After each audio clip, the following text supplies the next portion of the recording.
When I asked what time my own son's funeral would be, my daughter-in-law looked me in the eye and said, "He's long gone. We already buried him in a small ceremony for close friends only." My knees nearly buckled, but my spirit refused to bend. I picked up my pen, opened my folder of evidence, and began writing down every detail they tried to erase. That was only the beginning of a storm they never expected. The morning light crept through the thin curtains of my kitchen window, painting pale stripes across the chipped linoleum floor. I had just stirred a spoonful of sugar into my coffee, listening to the gentle clink as it hit the porcelain mug, when the phone rang. At 68, I had learned to brace myself for calls that come too early in the day. They rarely carried good news. Still, I lifted the receiver with a steady voice. "Hello on the other end." Lucretia's tone sliced through the air like cold steel. No tremor, no grief, not even a pause for breath. "Odessa, I'm calling to let you know it's already done." I blinked, setting the spoon down in the sink, its sound sharp against the metal. "Done, child. What are you talking about? What time is the funeral? I need to get dressed." My hand tightened around the phone cord, twisting it as if I could pull the truth out of her. She spoke as if she were reading from a grocery list, every word flat. "He's long gone. We already buried him in a small ceremony for close friends only." The room went still. My knees weakened, and I leaned against the counter, gripping the edge until my knuckles whitened. The steam from my coffee curled upward, untouched. I whispered, "Darrell," barely able to shape his name, and then the line went dead. The silence that followed was heavier than any casket. I stood there, staring at the phone as if it might speak again, my heart pounding with disbelief.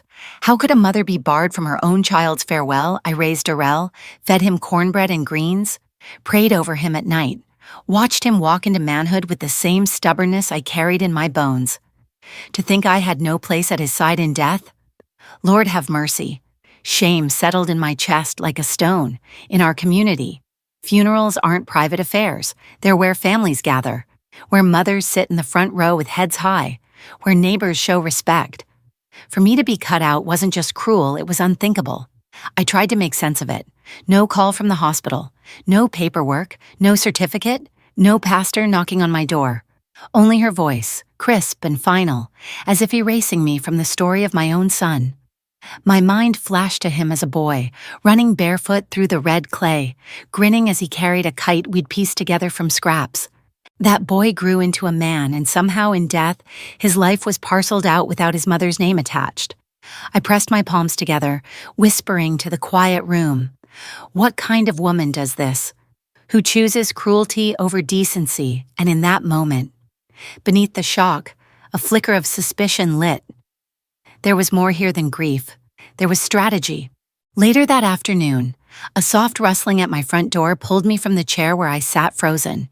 I shuffled over, and there it was. A folded newspaper slid through the mail slot. My neighbor must have thought he was helping, sparing me the trip.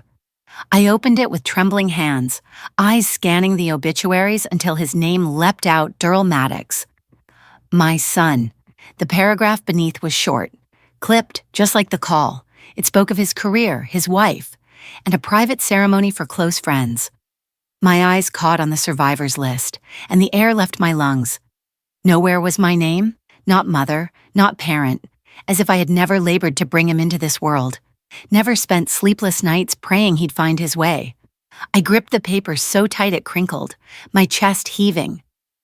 "They wrote me out," I muttered, each word scraping my throat, as if I never gave birth to him. Tears pressed against my eyes, but they stayed put, burning rather than falling. In the South, an obituary isn't just ink on paper, it's a legacy, a statement of belonging. And they had stripped me of mine. When I stepped out onto the porch, the world outside looked the same: kids riding bikes, cars rolling slow down the street, but everything felt altered. Mr. Johnson from across the way waved, his face tight with discomfort. "Odessa, we didn't see you at the service. We thought you'd be front row." I forced a thin smile, nodding as if his words hadn't stabbed me. "Things don't always go how you expect," I answered, my voice steady though my stomach churned. He shifted, cleared his throat, then excused himself. The awkwardness told me all I needed to know. The neighborhood was whispering. Inside, my thoughts burned. Lucretia hadn't just buried my son without me, she had shaped a story, one that painted me as absent or estranged. She was rewriting the truth with her own hand, and I could already feel the sting of judgment from eyes that didn't know the whole picture. Humiliation mixed with the grief until anger rose, steady and sharp. That night, I sat at the kitchen table with the newspaper folded neatly in front of me. The lamp above flickered faintly, its light casting shadows on the walls. My fingers traced the edges of the obituary, smoothing it flat as if doing so could smooth the ache inside me. If they can erase me from his death, I whispered to the empty room. What else have they taken from me? My reflection stared back at me from the darkened window, tired. Yes, but not broken. I straightened, my voice firmer now, a vow sealed in the silence. This isn't the end. I will find out everything. The words sat heavy but sure, filling the hollow left behind by her call. The morning sun had already warmed the bricks of my porch when I stepped outside, clutching the folded obituary against my chest. The world around me moved on as if nothing had shifted. Sprinklers clicked in neat arcs. Birds hopped across the yard pecking at the grass, and the smell of fried bacon drifted faintly from a neighbor's kitchen window. Life was steady for everyone else. But for me, the air felt thick, hard to breathe. I hadn't taken more than 2 steps before my next-door neighbor slowed on the sidewalk. Her grocery bag dangled from one arm, and her voice carried that uneasy mixture of politeness and curiosity. Odessa, we didn't see you at your son's service. Are you okay? The words cut sharper than silence. My face tightened. Though I forced my voice steady, I wasn't informed. I said, plain and measured. Her eyebrows shot up, and she fumbled to recover. Oh, I heard it was a small private ceremony. You know, just close friends. She nodded quickly, as though repeating a script someone had handed her. I managed a polite nod of my own, lips pressed into what passed for a smile. Yes, that's what I was told. But inside, the sting burned deeper. Someone had prepared this community to believe I had stepped aside willingly, as if I'd chosen to miss my own child's farewell. She lingered a moment, shifting her bag, before offering a clumsy, "Well, take care now," and hurrying down the street. I stood there, the heat pressing on my shoulders, listening to the distant toll of church bells. Funerals in our culture are never private. They're where families gather, where mothers sit in the front row as living proof of a life given and a life lost. Being erased from that ritual was no accident, it was design.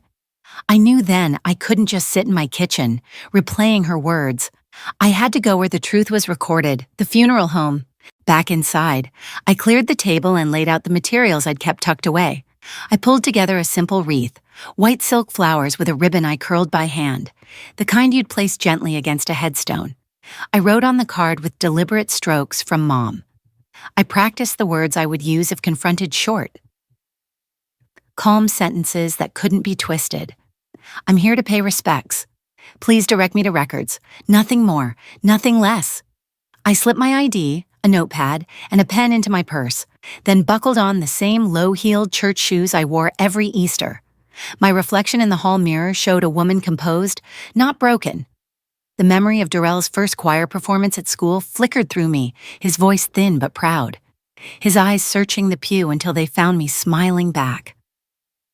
That memory reminded me why this hurt wasn't just about me. It was about the bond the whole community once recognized. Locking the door behind me, I whispered, "Move with purpose. Odessa, facts, not feelings." My old sedan coughed to life, and I strapped the wreath into the passenger seat like a fragile passenger of its own. I would not arrive empty-handed. The funeral home greeted me with cool air and a hush that clung to the carpeted lobby. The walls gleamed with polished wood, the kind of surface meant to reflect respect. Behind the counter, an attendant looked up with a practiced half-smile. "I need to confirm service records for my son," I said. Voice even, Durrell Maddox, date, time, authorizations. The young man's fingers hesitated above the keyboard. He clicked through screens, then reached for a binder at his side. His eyes slid away from mine. "There was a small private service, no, ma'am, authorized by the spouse." I pressed, "and the obituary you distributed to callers." He flipped through papers and handed me a copy, the same phrasing, close friends only. I let the words settle before I spoke again. I'm his mother. The statement came out soft, but it should have been thunder. He avoided my gaze, murmuring. Those were the privacy preferences communicated. My pen scratched across the notepad, recording the date, his name, and that exact phrase. Every polite deflection told me the truth. This wasn't an oversight. It was choreography. As I turned to leave, something caught my eye by the side entrance. In the shadow of the brick wall lay a wreath, wilted, ribbon bent. The card curled backward. My chest tightened as I bent closer. I knew that handwriting it was mine. The wreath I had sent the day before, rejected, discarded. The card smeared where the ink had run from Mom. A chill rushed through me, even in the hot Alabama air. The attendant mumbled. It had no place per family instruction. No place. Those words hit harder than the sight of the flowers. I straightened the ribbon, smoothing it with careful hands, then lifted the wreath myself. Tears threatened, but I refused them. My voice stayed inside. If my love has no place in their ceremony, it will have a place in the truth. I asked one last question, turning back at the doorway. Was the service time changed after initial scheduling? His silence, followed by the smallest nod, confirmed it. A deliberate move, just as I suspected. The sun bore down hotter as I walked to my car, wreath in my arms, feeling both exposed and sharpened. I set the wreath gently in the back seat, then opened my notepad again. I wrote down every detail, the names, the times, the phrase, no place. Speaking aloud to steady myself, I said, "You will not argue stories. You will collect facts." I listed my next steps: hospital records, insurance office, cemetery files, attorney consultation if necessary. Each item became another stone in the path forward. I gripped the steering wheel, staring ahead. If a funeral could be orchestrated to erase a mother, then I had to ask what else had been engineered behind closed doors. My fingers tightened. I lifted my phone and dialed the hospital. The operator's voice came smooth, neutral, professional. Patient information. How may I help you? I held the phone close, my breath steady. I need records for my son, Durrell Maddox. I sat in the driver's seat of my old sedan, the engine off but the heat creeping in through the windows. The funeral home sat behind me, polished brick and manicured hedges hiding the truth I had just scraped from their walls. I held the phone tight to my ear as the hospital operator's voice passed me through, the faint click of keys marking my transfer to patient information. My heart thudded in my chest, each beat heavier than the last. A staffer came on the line, her tone businesslike. Name and date of birth, Durrell Maddox, I answered. July 10th, 1974. There was a pause, then the sound of more typing. Ma'am, she said finally, there's no record of a Durrell Maddox here in the last 6 months. I pressed back, steady but insistent. Check again. Maddox, Maddox, Birmingham address. 1542 East Glen, I understand, she replied carefully. But I'm telling you, we have no admission, no discharge, no record under that name. The words didn't land at first. They hung in the air. Foreign. No record. What about Dr. Henderson, I asked, my voice firmer now. The surgeon who supposedly saw him. We have no physician by that name on staff. The steering wheel grew slick under my hands. I glanced at the wreath in the back seat, its ribbon bent but still holding form. The word erased ran through my mind like a dark undercurrent. Can you explain the release process for next of kin, I asked, clinging to procedure. She outlined the steps forms. Identification, authorization, but ended the same way. There's nothing to release. I swallowed hard. Thank you for your time. I ended the call, wrote the time, her name, and her exact phrases in my notebook. No breakdown, evidence over emotion. The urge to cry pressed against my ribs, but I breathed through it. Slow and deep. Adults solve problems with paper. Dates, signatures, that's what I told myself.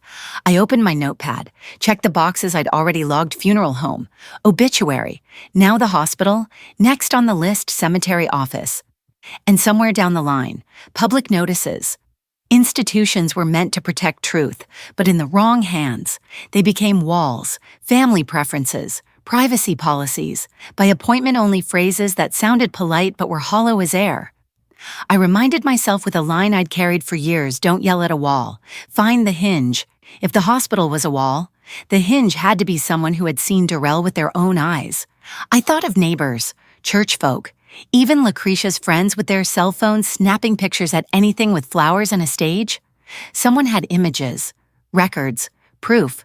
One name surfaced: my neighbor down the block, a woman who always had her tablet out at block parties, who made photo albums of every event like it was her calling. If anyone had seen the service, she had.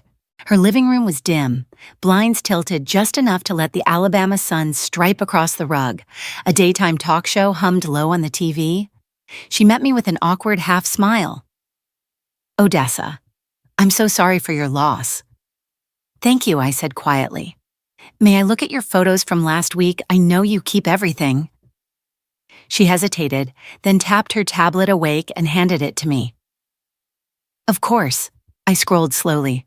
Images of flowers, a casket in muted tones, faces I recognized from the neighborhood. A caption read, "Private ceremony, friends only." "Were there programs?" I asked. "Yes," she said. Lucretia was very particular. One picture caught me: a side table stacked with folded programs.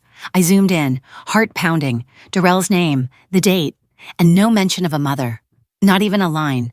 I snapped a photo with my phone, timestamp secure, and thanked her for letting me see. Gossip would have been easier for her. But she'd chosen to open her door. Then she reached for a small album on the coffee table. Someone dropped this off, said it was a keepsake. I flipped it open. Glossy prints, captions, neat design. My breath caught on one group shot from a holiday years back. I remembered standing between Darrell and Lucretia, smiling despite the tension that always hummed under the surface. But the picture was wrong. A thin, bright seam cut along Darrell's shoulder. Where I had stood, there was nothing. Another page showed the same photo, cropped tighter, the caption reading "His chosen family." I traced the glossy page with 2 fingers and felt the faint jag of scissors. My presence. Cut away like clutter on a kitchen counter. My neighbor gasped softly. "Why would anyone do that? To make a story stick?" I said, my voice flat. I documented every detail: the paperweight, the scent of adhesive, the style of captions. My phone camera clicked again and again. Proof mattered. Memories could be twisted, but paper left fingerprints. Back in my car, I laid the screenshots and photos into a new folder on my phone. I named it simply Durrell Truth, the obituary, the funeral program, the cut album, all lined up like puzzle pieces no one wanted solved. I whispered, "If they carved me out of a picture, I'll carve the truth into the record." Turning the ignition, I eased into the road, heading toward the cemetery. Facts sat in rows there, names carved into stone, dates no one could erase with scissors or ink. The cemetery gate clanged shut behind a maintenance truck as I pulled in. A woman in a navy polo stood by the office door, clipboard in hand. She looked up at me with an expression that wasn't surprise, it was expectation. The cemetery office was small, quiet, and smelled faintly of paper and lemon cleaner. The woman behind the counter, wearing a navy polo and holding a clipboard, looked up as if she had been waiting for me. I introduced myself simply. "I'm Odessa Kimbrough. I need to see the records from my son's service, seating charts, times, whatever you have." She flipped open a binder and pulled out a printed diagram of folding chairs. Her finger tapped one square on the front row, labeled in black letters, "Mother Reserved." Next to it, a note, "Left empty per spouse directive." My chest tightened, but I kept my face steady. "Can you confirm the time I asked?" She nodded, pointing to another line. Service time moved earlier, same-day spouse request. I copied everything into my notebook, my pen moving faster than my pulse, names, times, initials. Paper doesn't lie, even when people do. And the wreath policy I pressed. There was one declined at staging, she admitted, glancing at her screen. "Staffer's initials here. I asked for a verification letter stating plainly mother's seat was reserved but left empty by instruction." She agreed to prepare one. I thanked her, slipped the photocopy into my folder, and walked back out into the bright Birmingham sun. The line between policy and cruelty had never looked so sharp. The walk to Section C felt longer than it was. Fresh dirt marked the spot, a temporary wooden stake bearing my son's name. I carried the white wreath I had rescued from rejection and laid it gently at the base. The ribbon curled softly, card facing forward from Mom. I touched 2 fingers to the card as if signing my name onto the earth itself. No tears came. Instead, words did.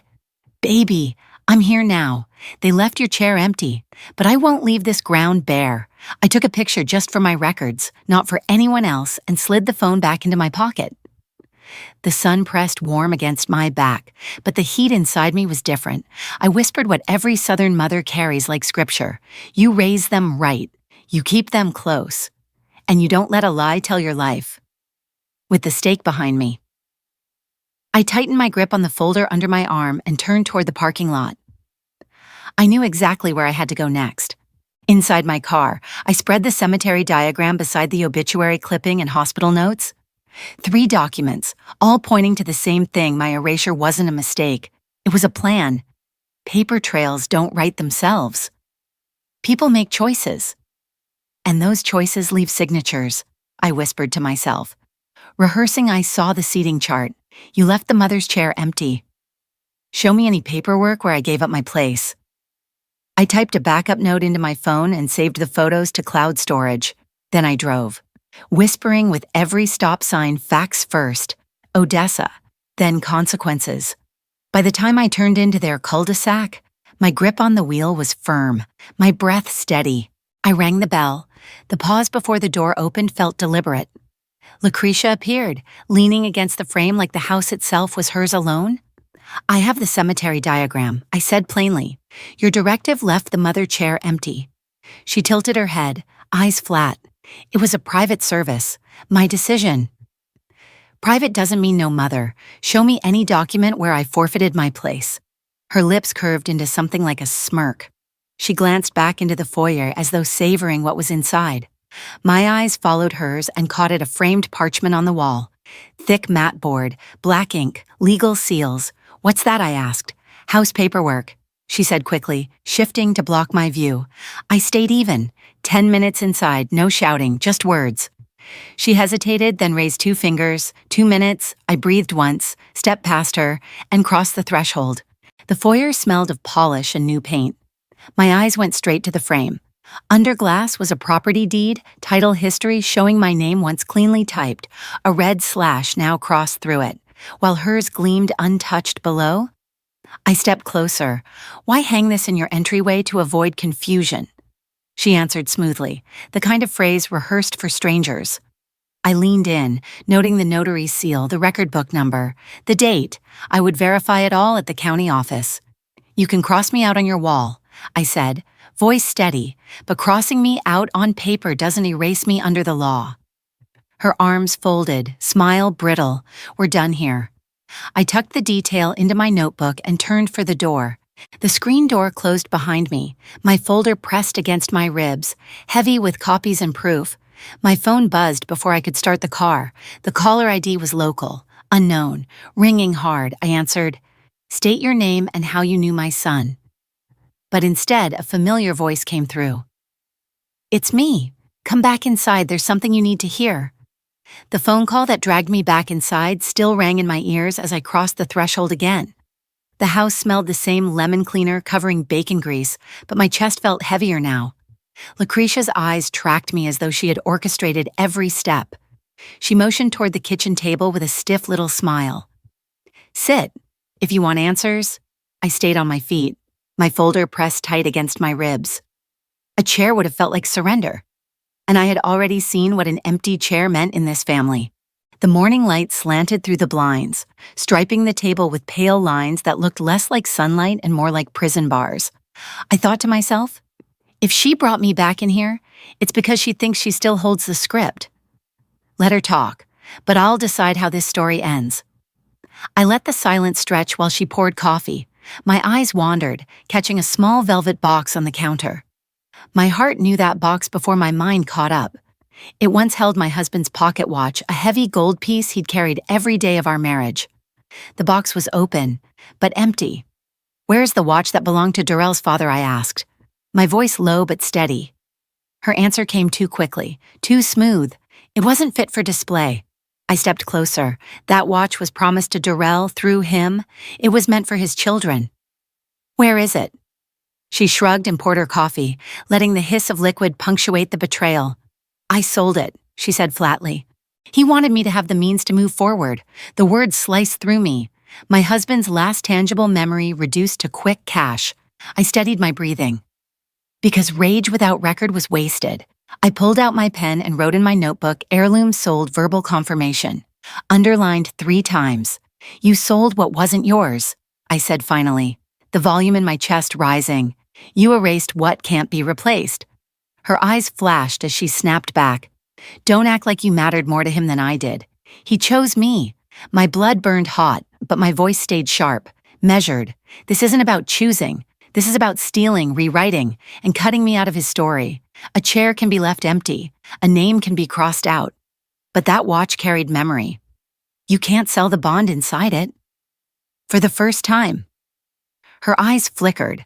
Not fear, but recognition that I'd hit something she couldn't polish over. The silence afterward was thick, charged, daring me to either explode or hold steady. I held steady. She broke the silence with a slip she couldn't catch in time. He told me he didn't want you meddling after he was gone. The words came rehearsed, like a line she'd recited in her mirror until she believed it. I repeated her phrase slowly, tasting it like bitter medicine. Didn't want me meddling, I leaned in, cutting each syllable deliberate. If he truly said that, why did he keep calling me every Sunday morning until his last breath? Her hand trembled just enough for her mug to knock against the counter. The ceramic thud echoed in the kitchen like a gavel. I let my next words slice clean. Confession under pressure isn't strength. It's proof of the lies you've been rehearsing to cover your own guilt.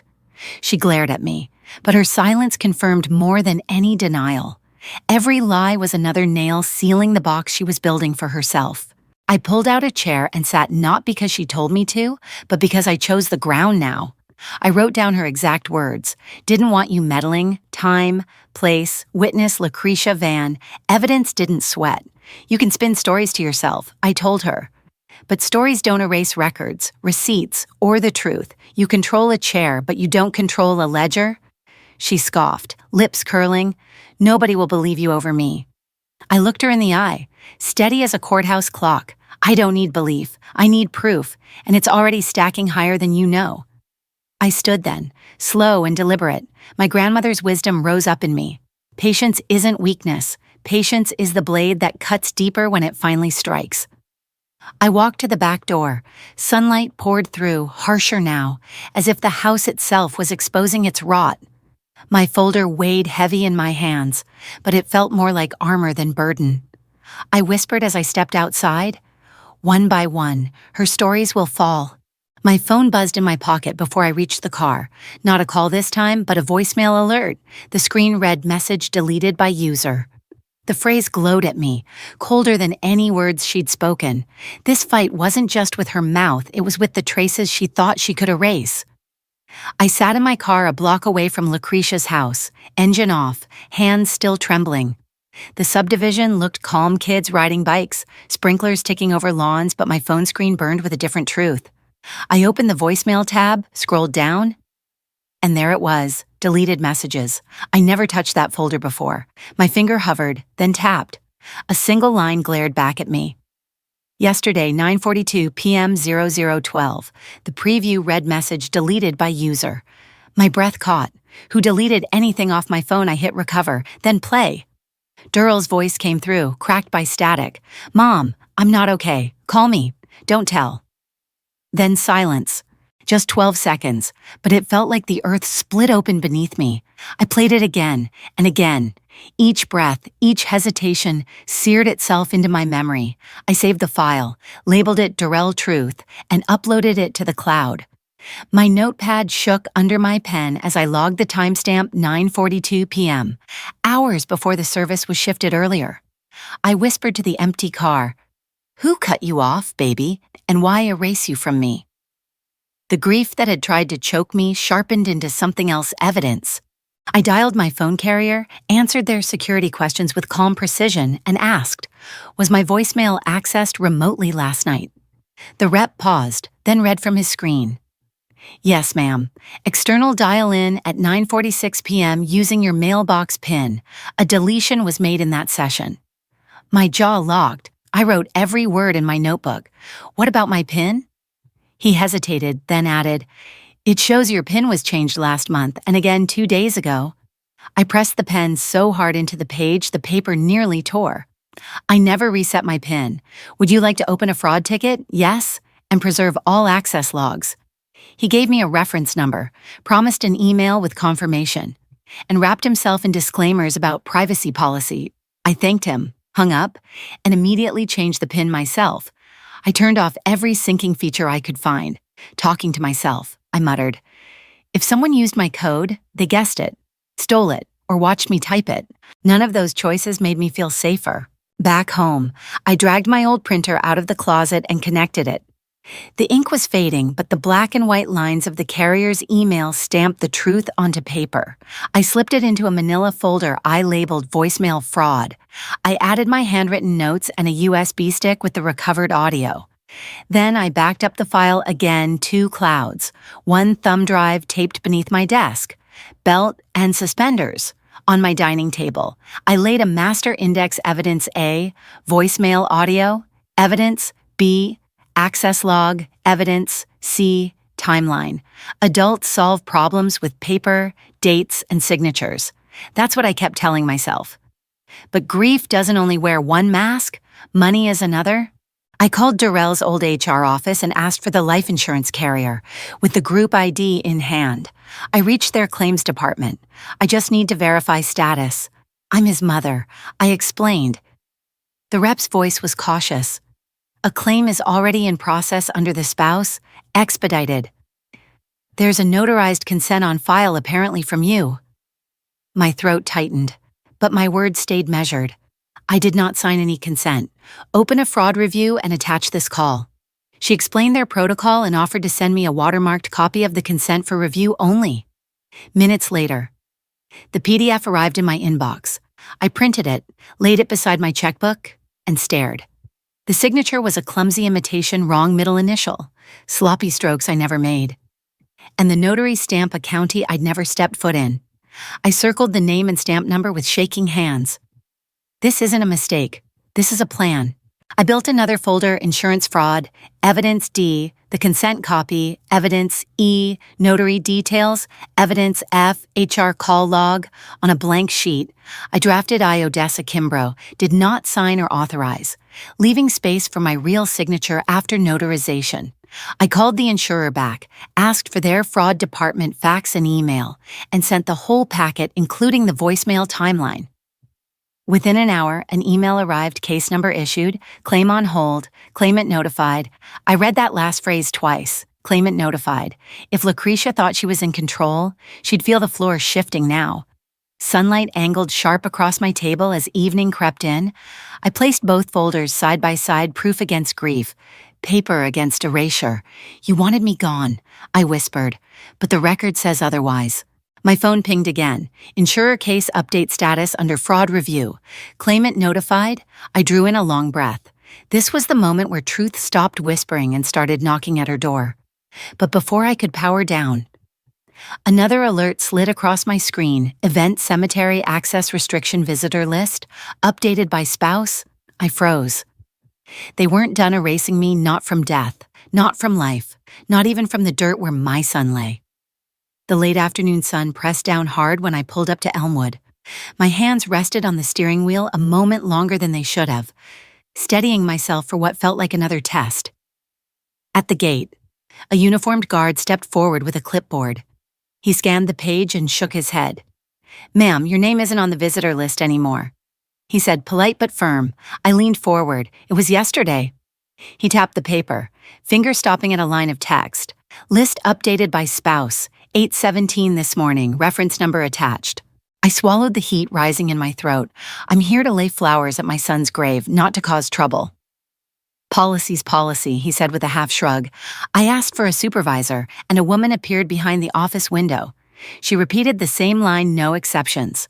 She wouldn't show me the full list, but confirmed the timestamp and initials of the staffer who made the change.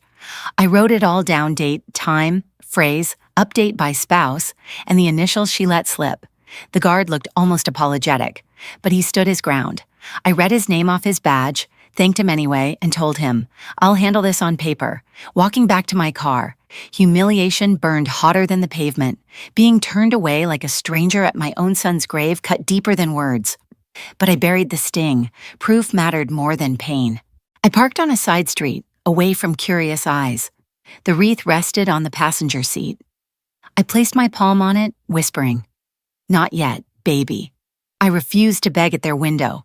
I refused to play the scene they wanted. Instead, I recorded a quick note to self denied entry. 3:15 p.m. Update by spouse. Ask for policy copy. I snapped photos of the entrance sign and the office window from the public sidewalk, not confrontation documentation. I laid the wreath gently on the floorboard. It would ride with me until the truth had its rightful place. Turning the key, I said out loud, a gate can't tell me who I am to my son. Back in my driveway, I opened Facebook. My stomach dropped. There it was, a carousel posted by Lucretia. Title, A Gentle Goodbye with True Family. Picture after picture showed smiling faces in black sunglasses, arms linked, captions dripping with finality. He loved who showed up. And then my wreath, cropped into the corner of one photo, half hidden behind a folding chair. The ribbon bent back like an afterthought. I knew my handwriting on that card. The comments stung worse than the heat at Elmwood. So classy, keeping it intimate. And the one that pierced some folks don't deserve front row. I didn't respond. I screen recorded the whole post, top to bottom, comments and all, saved it in 3 places. I noted the post's timestamp, 8:22 a.m., just 5 minutes after the cemetery list update. Proof tying her performance to her paperwork. I opened a new folder, social evidence. I dropped in the screen recording, still images of my wreath, and a PDF export of the comments. On a notepad page, I wrote public narrative posted 8:22, gate restriction 8:17, direct sequence. I drafted a message to the cemetery office, please provide written policy on visitor restrictions post-burial and identify the authority required to invoke it. I am the mother of the deceased. Please confirm the next lawful time I may place flowers. Feelings wouldn't move them. Policy in writing would. The phone buzzed, nonstop texts, tags, and cousin calls. Did you see what she wrote? They're praising her. Odessa. I muted the noise. I messaged 3 relatives privately. Don't comment on the post. Screenshot everything. Let it stand. It's evidence. One cousin offered to mass report it, get it taken down. I stopped her. No, let the lie breathe. I want every word saved. I considered posting my own statement, rehearsed one in my head. I am grateful to anyone who loved my son. I will honor him without applause. Then I deleted the draft. Silence was stronger than feeding her theater. I set tomorrow's to-do list: county recorder for the deed, carrier store for access logs, cemetery for policy. My folders stacked higher each day, taller than my grief, and that meant progress. Evening light slanted across the room as I backed up today's files. I placed my phone face down, telling myself, you've turned humiliation into proof. That's your weapon now. But before I could exhale, a new message request slid across the screen. The profile picture showed navy scrubs and a hospital ID badge, name blurred. The message read, I was at the hospital. I need to talk to you.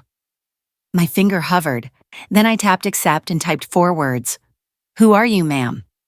When the nurse's message lit up my phone, I hesitated for all of 2 breaths. Then I typed back, asking for a safe place to meet. She suggested the hospital cafeteria after her shift. I agreed, but I laid down my rules right there. I would only meet if she allowed me to record, and everything had to be timestamped, verifiable, not just talk. Her reply came steady. Her name was Eudora Fennell, registered nurse, badge ID attached. She'd been on duty the week of Durrell's surgery and the night before that so-called private service. I told her in plain words, I'm not chasing gossip. I need facts that stand up on paper. She sent a simple understood. I checked my phone storage, packed a fresh notepad, pens that actually wrote, and a printout of questions who he asked for, what calls he made, and whether anyone blocked contact, walking out my front door. I whispered to myself the same thing my mother once said. Adults don't beg for truth. They document it. The cafeteria was near empty that night. I chose a corner where the soda machine hummed and no one else could eavesdrop. Eudora arrived in navy scrubs, her badge clipped tight.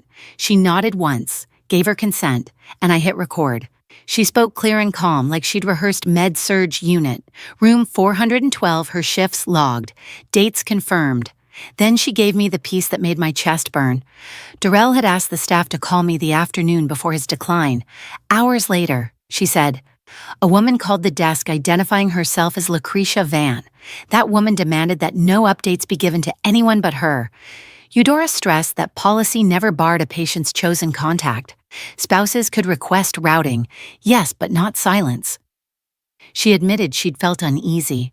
Then she leaned in and said Darrell attempted an outgoing call around 9:42 p.m., the same time as the voicemail I'd recovered. He'd asked her after, did my mother get anything? She showed me a slip of paper she'd kept. Her shorthand PT asked for mom, spouse rec solo UPD, VM 942P, not official charting, but her own note, ink faded but real. I asked about a doctor, Henderson. The name Lucretia had tossed at me before. Eudora shook her head, pulled up the directory on her phone. No such doctor here. I read back key quotes, and she signed my notepad with her name, date, and badge number. We stepped into the night air. I snapped photos of her badge with permission, the note, and even a selfie of us holding my phone with the date on display. Then I spoke into the recorder. Recapping patient asked for mother. Spouse demanded exclusive updates, 9:42 p.m. call verified, no doctor, Henderson on staff. She promised a brief notarized statement tomorrow. I filed her audio and photos into a folder labeled hospital testimony, backed up twice. Before we parted, she told me one more thing. He said he wanted to fix things with you after surgery. Her eyes softened, but I didn't cry. I just wrote it down, every word. When I got home, the porch light fell on something new, a wreath, white roses, gold ribbon curling with the words true family. A card slipped inside read, we showed up, no signature, but the same slant of handwriting as those smug captions online. Neighbors peeked from behind blinds. Wreaths in our neighborhood meant spectacle. I didn't bring it inside. Instead, I pulled out my phone, full photos, ribbon close-up, card back and front, timestamp video. I whispered, cold as steel. You can dress up a lie, but it's still a lie. I placed the wreath in my trunk. Evidence, not tribute. Minutes later, I stood on Lucretia's porch, the wreath in my hands like a mirror. She opened the door, surprise flickering across her face. I didn't wait for her to speak. A nurse testified with dates and badge number. Darrell asked for me. You ordered staff to cut me out. That's not policy. That's control. I lowered the wreath to her feet. This ribbon says, true family. Truth says otherwise. You blocked his call and moved his funeral. Her lips trembled. You're making a scene. I leaned in, my voice even. No scene. Paper. I listed it for her, the insurance fraud hold case number, my carrier's voicemail access logs, the cemetery list update. By 5 o'clock tomorrow, I said, lift the cemetery restriction and withdraw your expedited claim, or I escalate with counsel and law enforcement. She darted a look toward the street, where the security camera blinked red. I added one last cut. And stop leaving trophies on my porch. They don't stay there, they go in my file. I turned and walked away, leaving her with the wreath she meant to wound me with. Back in my car, I logged the time, address, and filed tonight's recordings. Then my phone buzzed another message from Eudora. One more thing, he said something about the old coffee can. Does that mean anything to you? I closed my eyes, memory flooding a dusty blue tin high on the pantry shelf, rattling with coins and secrets. I typed back. Steady hands on the screen. Yes. It means everything. I climbed onto the step stool, stretching my arm to the top pantry shelf where the blue coffee can had gathered years of dust. My heart pounded the way it used to when I was a girl sneaking cookies before supper. This time, though I wasn't stealing, I was uncovering. Eudora Fennell's words rang in my ears, the old coffee can. I shook it gently.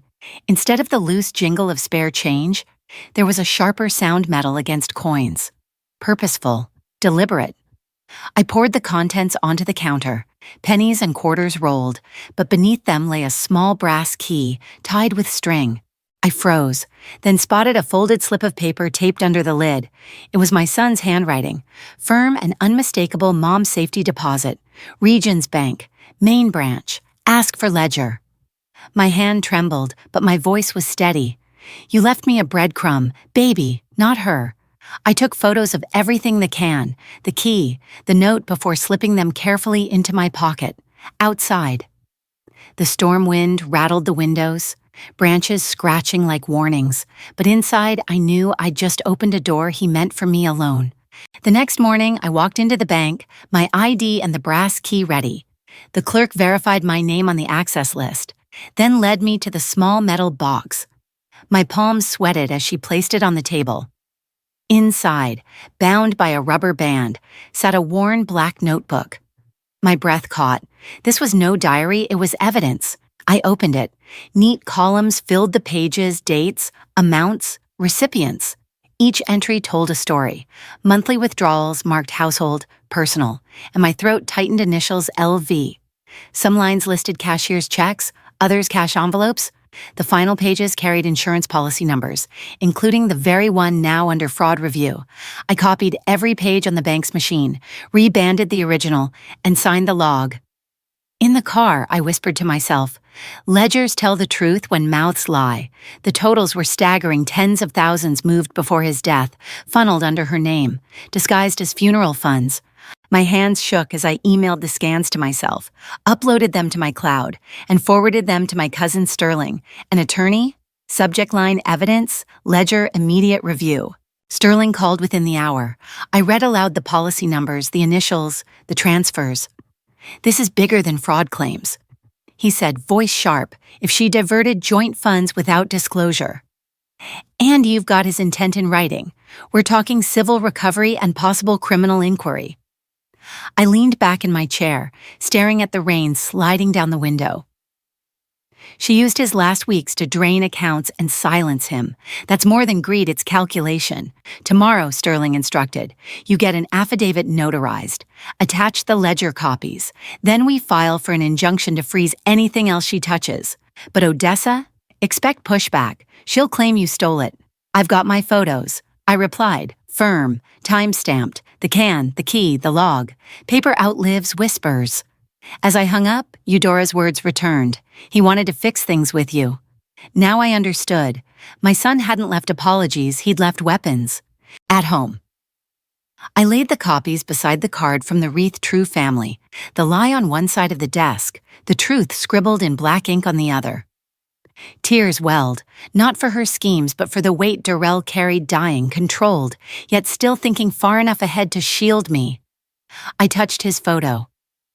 You hit it well, baby, but you knew I'd dig. You trusted I'd finish what you started. I let grief take me, shoulders shaking, tears falling. For 5 minutes, I gave sorrow its due. Then I straightened. Adults cry, then act. That's how you clear the fog and aim true. By the time thunder cracked over the roof, I had every page labeled and filed. My heart hurt, but my hand was steady. I drafted a letter addressed to Lucretia. I am in possession of records contradicting your claims. Withdraw filings by week's end or face exposure. I didn't send it. I saved it as a draft leverage for later. Instead, I photographed the sealed envelope, time-stamped it, and logged it in my evidence index. I slipped the ledger copies into my fireproof lockbox, next to the voicemail drive and insurance file.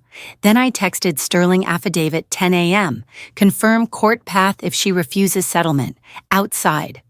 The storm raged, thunder and rain beating my windows, but inside I heard only the click of my folders locking.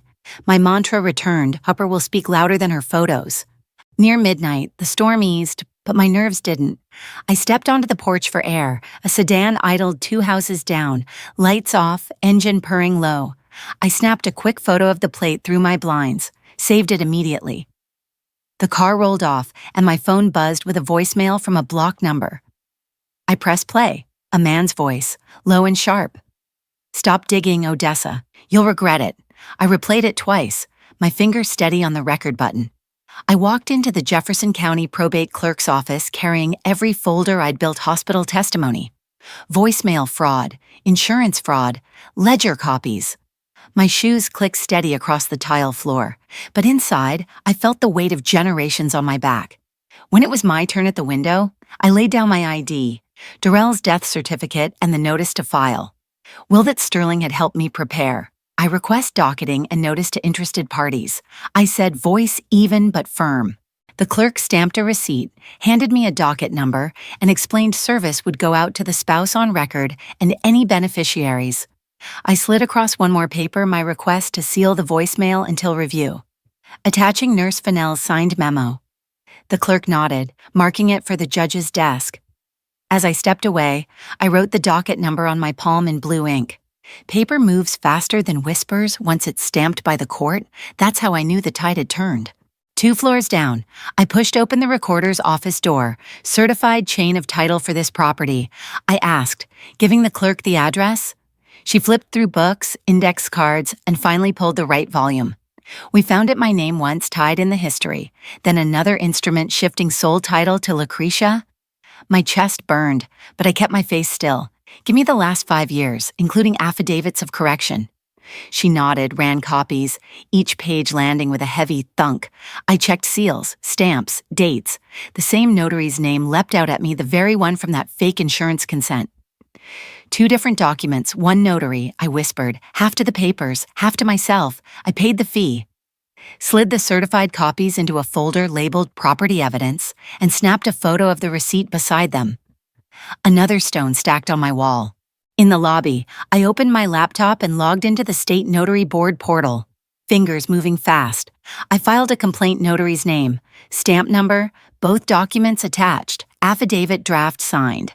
The system pinged back a confirmation number, 1 more nail in place. Next, I called the insurer's fraud unit. Add this complaint number to my case. The same notary appears on both disputed documents. Keep benefits frozen. The rep's tone sharpened. Status unchanged claim under fraud review. Claimant notified again. Email me written confirmation. I instructed. Within minutes, it arrived. I printed it to PDF, slid it into insurance fraud, and thought, money moves fast, but freezes move faster. That evening, Sterling texted Judge signed the temporary injunction. No asset transfer, no insurance payout, no cemetery restrictions pending hearing. A process server was already on the way. I drove 2 corners from Lucretia's cul-de-sac, parked under a tree, and waited. The plain sedan rolled up her driveway. The server stepped out, envelope in hand. From where I sat, I could see the moment door cracked open. Refusal gesture. The envelope laid at her feet. The words spoken loud enough for the street camera to hear. You've been served. I didn't approach. I only tapped my phone. Time-stamping the scene and labeling it service proof, the injunction didn't break her door. It broke her runway.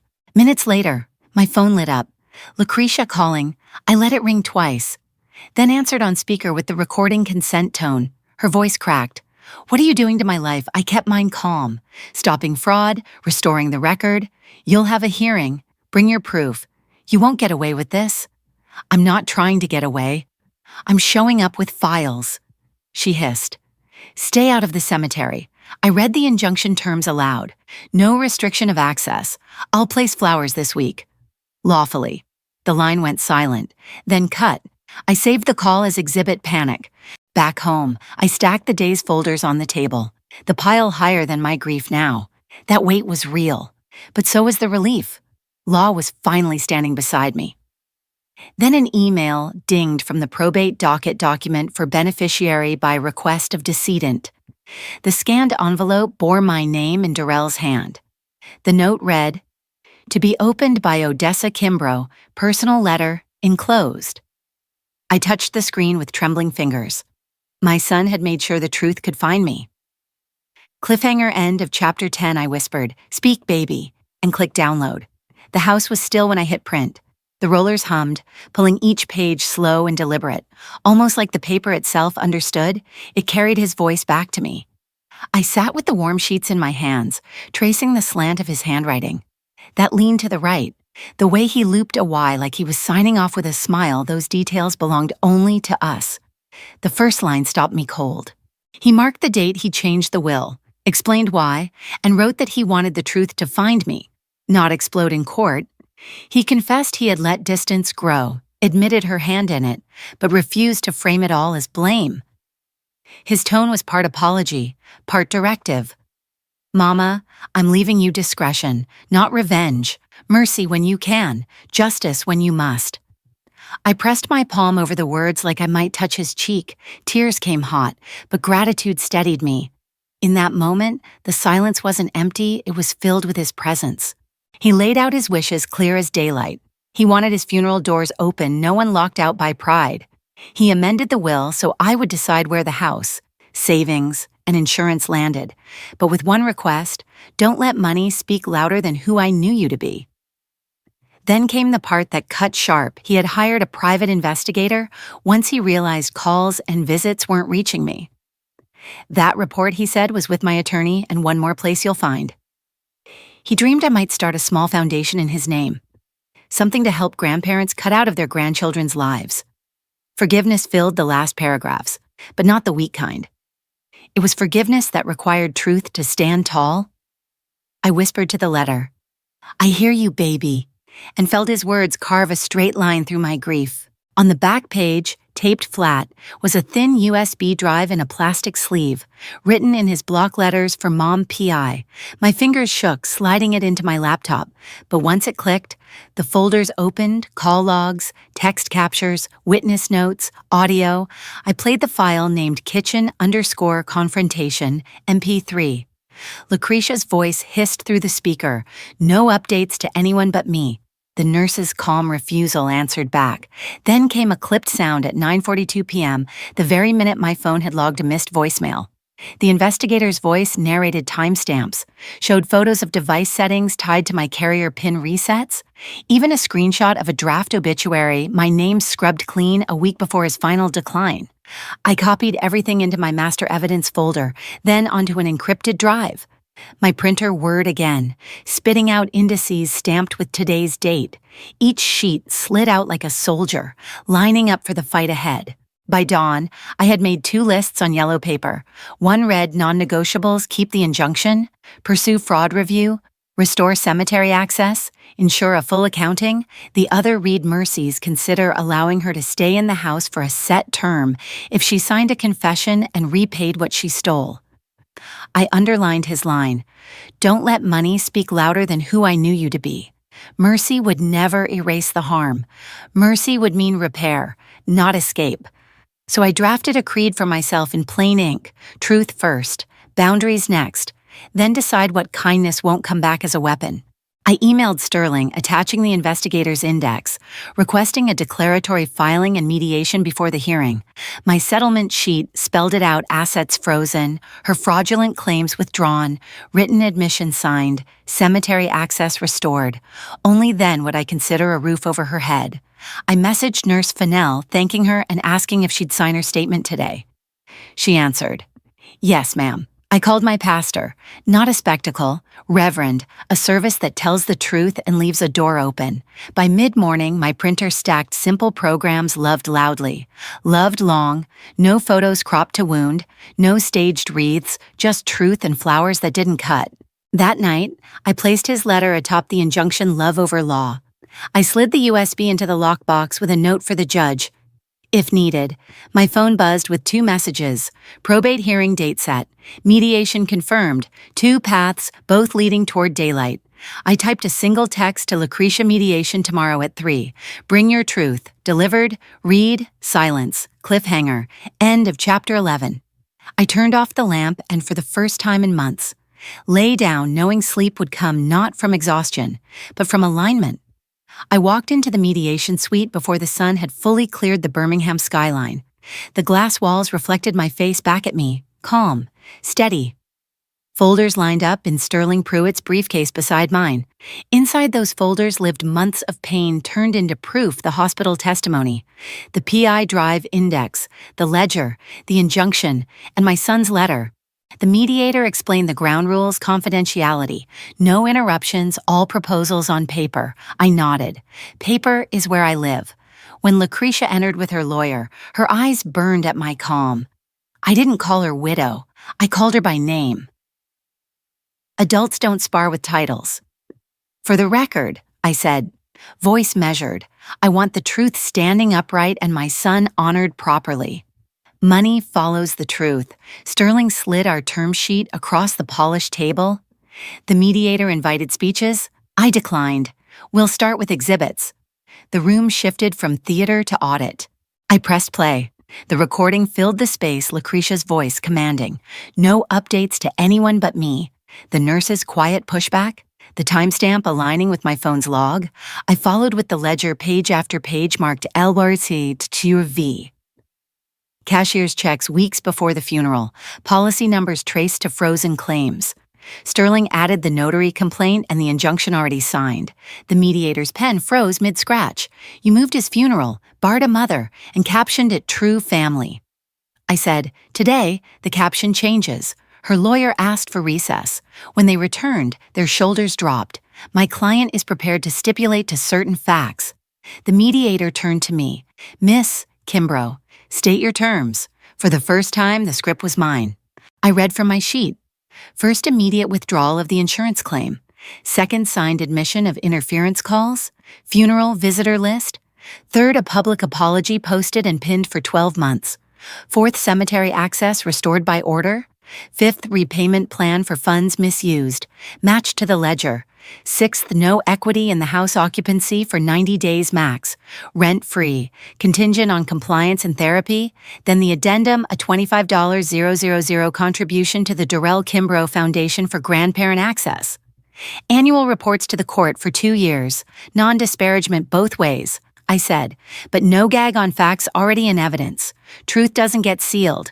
I slid his letter across, finger resting on his line. Don't let money speak louder than who I knew you to be. I looked her straight in the eye. This is me choosing both. The mediator asked if I would waive criminal referral. I answered plain no. That's the state's choice. I won't block it. Lucretia signed, one by one, the notary stamped pages, admission, apology, withdrawal, access order. Sterling scanned and filed them before we left the room. Auto receipts pinged my phone. I didn't shake hands. I didn't offer comfort. We're not kin today. I said, standing, we're parties. The mediator thanked both sides. I thanked the process. It had turned noise into nouns, hurt into clauses with teeth. That evening, New Hope Baptist filled with lilies and quiet hymnals. The bulletin read only loved loudly, loved long. I stood at the pulpit with his letter in hand. I read the lines about truth and mercy, no more, no less. I announced the foundation in his name, its first grant to a legal clinic for grandparents' rights. Silence followed, then the low rise of blessed assurance. I didn't search the pews for her face. Today wasn't about her. It was about him standing upright, even in absence. Afterward, elders pressed bulletins into my hand, whispering, "You carried it right." My answer was simple, paper helped. At dusk, I drove through Riverside Cemetery's gate. The guard lifted the clipboard, my name restored. No red lines. I laid lilies and his bracelet at the stone, speaking like I always did, plain, loving, no need for audience. My phone buzzed, insurer confirming claim withdrawn. Court confirming order filed. Foundation account showing its first deposit. Paper moved. So did Grace. I touched the stone. I'll spend what's left of me helping those erased. Another buzz, Eudora Fennell's message. There's another family fighting the same fight. Do you take calls? I looked at the sky bruised gold, then back to the lilies. Tell them to bring their paper.